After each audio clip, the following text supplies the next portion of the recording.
नाशिकमधील भोंदूबाबा अशोक खरात प्रकरणात आज मोठी घडामोड अपेक्षित आहे।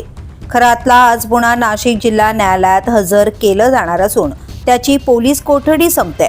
त्याआधी एसआयटी कडून काल मोठी कारवाई करत 6 तासांची कसून चौकशी करण्यात आली। या चौकशीत खरातचा सीए, ईशानेश्वर मंदिराचा पुजारी आणि एक सराफ व्यावसायिक यांना समोरासमोर बसवून विचारपूस करण्यात आली। या चौकशीतून अनेक धक्कादायक बाबी समोर आल्या आहेत। खडे, रत्न आणि सोन्याच्या व्यवहारात बनवाबनवी करून लाखोंचा नफा मिळवल्याचा संशय व्यक्त करण्यात येतोय।